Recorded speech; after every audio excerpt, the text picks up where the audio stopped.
Hi guys, सो इस video में हम लोग डिस्कस करेंगे अबाउट मोड्स ऑफ न्यूट्रिशन, जो कि लाइफ प्रोसेसेस यूनिट 10th के सिलेबस का पार्ट है। इसमें हम लोग देखेंगे अबाउट एनिमल का मोड ऑफ न्यूट्रिशन बेसिकली।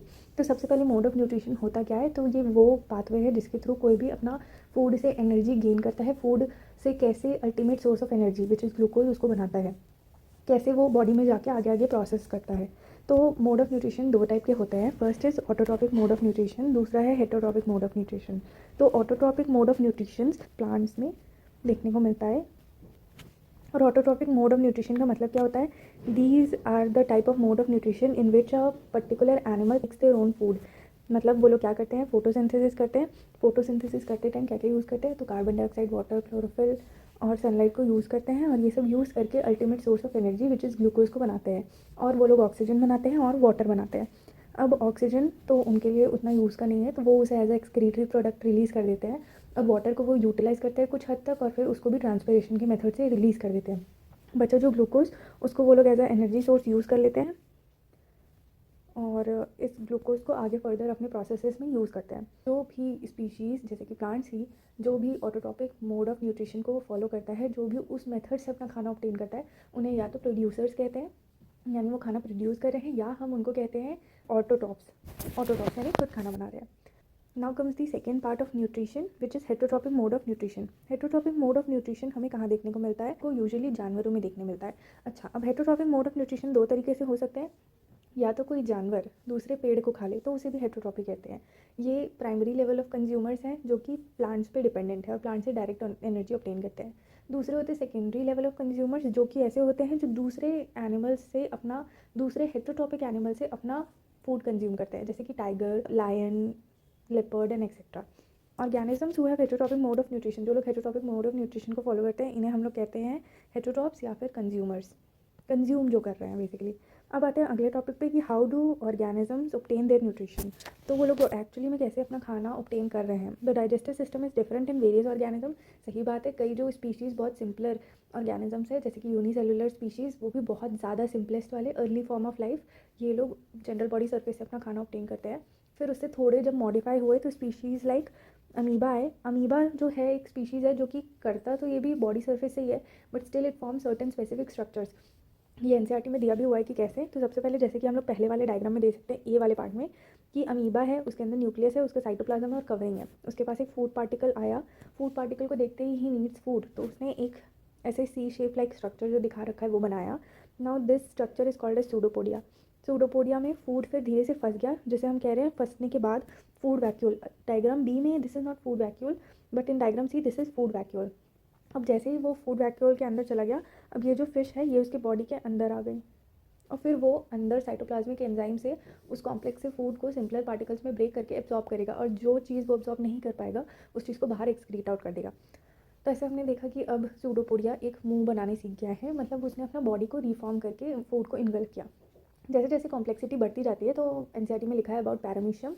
तो पैरामीशियम क्या करता है, specific inlet for food is present and the cell has a definite shape. अब जैसे मैंने यहाँ देखा कि अमीबा को कोई डेफिनेट शेप स्ट्रक्चर नहीं था, but as the organism is developing, तो अगली स्पीशीज़ जैसे कि पैरामीशियम हो गया, इनके पास अपना एक स्पेसिफिक मुंह होता है जो कि सूडोपोडिया की तरह बदलता नहीं है लेकिन फिक्स होता है। तो वैसे ही पैरामीशियम में एक फिक्स्ड स्ट्रक्चर है, और वो एक पर्टिकुलर स्पॉट से ही खाना लेता है। अगर मान लो कि जैसे ये एक पैरामीशियम है, ये पैरामीशियम है, अब उसका मुंह यहाँ है और उसको खाना मिला यहाँ पे, तो इसके बॉडी में सीलिया, ये जो मैं छोटे छोटे डंडी बना रही हूँ, ऐसे स्ट्रक्चर्स प्रेजेंट होता है।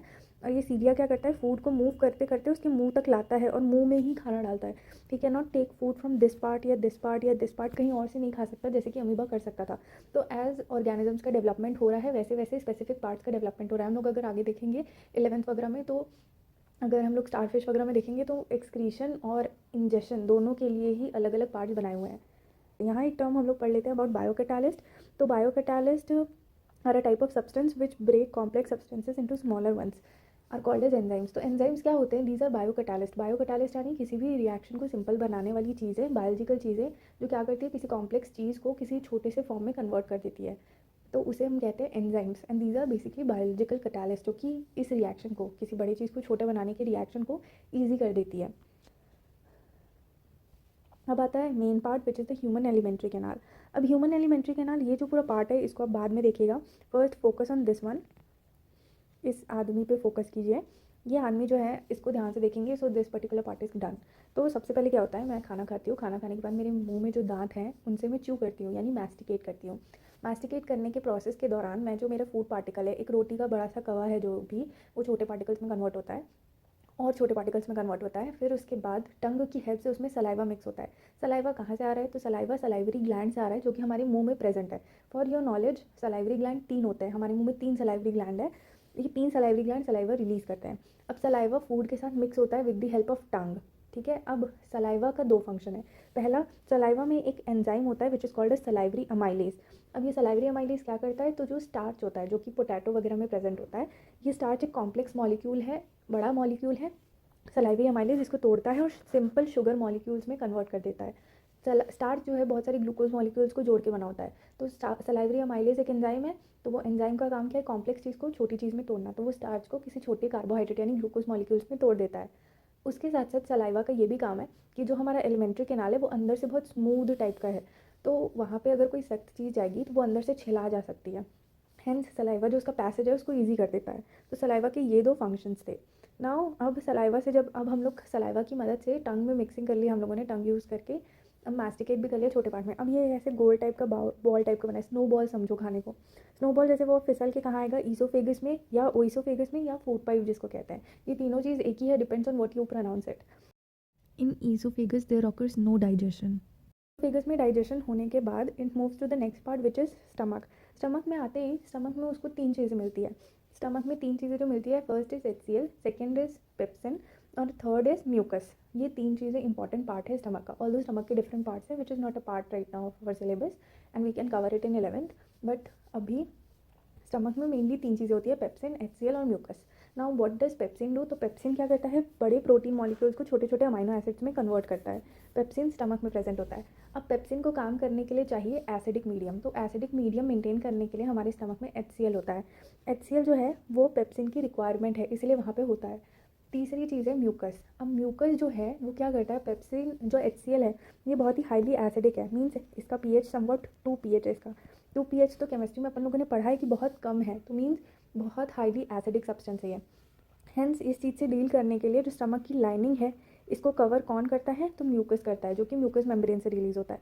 अब ये तीनों का कॉम्बिनेशन हमारे पेट को बचाता है, प्लस जो रिक्वायर्ड एंजाइम्स हैं उनके लिए सूटेबल कंडीशन प्रोवाइड करता है। नाउ जैसे ही यहाँ पे काम खत्म होता है, फूड को जब तक स्टोर होना होता है वो स्टमक में रहता है। Now after this it starts to enter the small intestine. Small intestine यहीं से शुरू हो जाता है, इस वाले पार्ट से। अब यहाँ से शुरू होता है तो यहाँ पे दुनिया भर के जो सोर्सेज हैं वो अपना सिक्रीशन छोड़ते हैं, जैसे कि जो लिवर है वो अपना क्या छोड़ता है, बाइल जूस छोड़ता है। बाइल जूस बेसिकली क्या करता है, ये लिवर का सिक्रीशन है जो कि गॉल ब्लैडर में स्टोर रहता है। अब ये बेसिकली ये 2 काम करता है। तो सबसे पहला काम है कि ये जो बड़े बड़े फैट ग्लोब्यूल्स हैं उनको बाइल जूस छोटे फैट ग्लोब्यूल्स में कन्वर्ट कर देता है। अब क्योंकि वो छोटे हो गए तो उनका डाइजेशन ईजी हो गया है with the help of enzymes. दूसरा बाइल का ये काम है कि स्टमक में जो HCl था उसका pH 2 था, इसका मतलब वो हाईली एसिडिक है, तो उसको कन्वर्ट कर देता है स्लाइटली बेसिक मीडियम में। तो इसके कारण जो स्टमक की जो लाइनिंग है वो ख़राब नहीं होती है, तो हेंस वो बचा रहता है।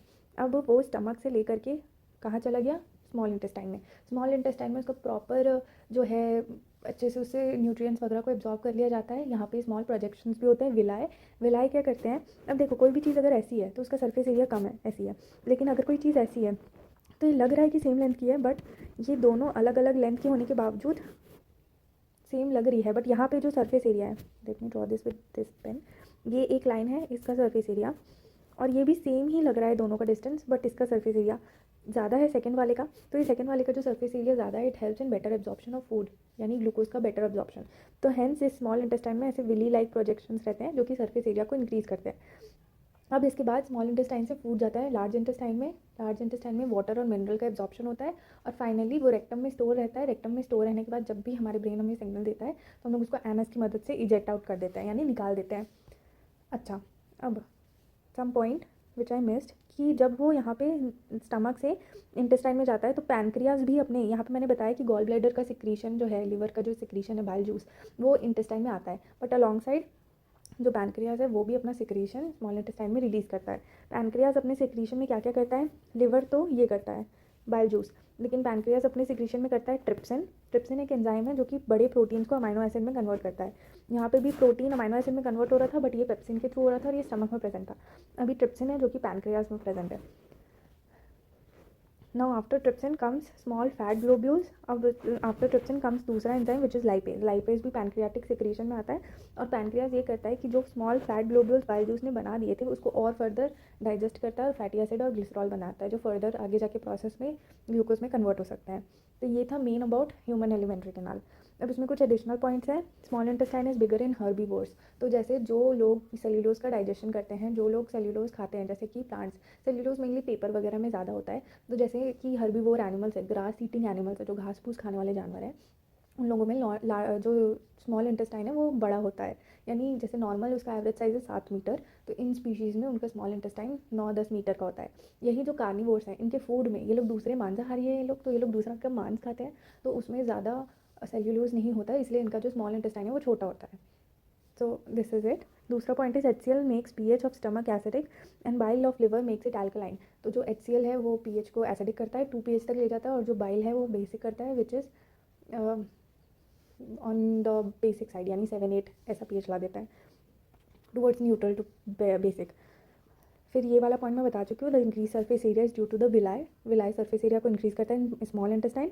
उसके बाद food moves in digestive system to peristaltic movement. तो हमारा जो पूरा जो सिस्टम है अब ये कहीं पे भी हिल नहीं रहा है, प्लस एक जगह स्टैगनेंट है। स्टैगनेंट यानी खड़ा हुआ है, तो इसीलिए फूड को आगे पास कराने के लिए झटकना, वेवी टाइप का ऐसा वेवी मोशन हमेशा हमारे पूरे डाइजेस्टिव सिस्टम में चलता रहता है। This motion is called as peristaltic motion. Peristaltic motion हमारे फूड के मूवमेंट के लिए बहुत इंपॉर्टेंट है। अगला ये वाला पॉइंट है, movement in food is controlled by sphincter. अब जैसे स्फिंक्टर मतलब एक काइंड ऑफ गेट है। जैसे मैंने जब खाना खाया तो मेरा खाना जब ईसोफेगस से स्टमक में आ रहा था, तो यहाँ पे एक गेट है। ये गेट जब खुलेगा तभी ईसोफेगस से खाना स्टमक में आएगा। जब ये ठीक से बंद नहीं हो पाता तो जो खाना बचा रहता है ऊपर साइड वही वॉमिट में निकलता भी है। फिर दूसरा स्फिंक्टर यहाँ पे भी प्रेजेंट है जब खाना स्टमक से इंटेस्टाइन में जा रहा है। वही बात लिखी है, present between oesophagus and stomach. तो ईसोफेगस से स्टमक में जब खाना जा रहा है तो भी एक स्फिंक्टर है, यानी गेट वहाँ पे है ईसोफेगस और स्टमक के बीच में। दूसरा स्फिंक्टर स्मॉल इंटेस्टाइन और स्टमक के बीच में प्रेजेंट है, तो धीरे धीरे खाना ताकि वहाँ जाए। और लास्ट वाला स्फिंक्टर जो है वो एनस के पास प्रेजेंट है, which is called as the anal sphincter. Sphincter मतलब बेसिकली गेट। जब ये गेट खुलेगा तभी खाना जाएगा। ये इसीलिए मेंटेन किया गया है ताकि खाना एक बार में बहुत सारा वहाँ ना चले जाए, धीरे धीरे करके जाए। तो बस यही था। अगले वीडियो में हम लोग पढ़ेंगे about respiration. Thank you for watching, bye.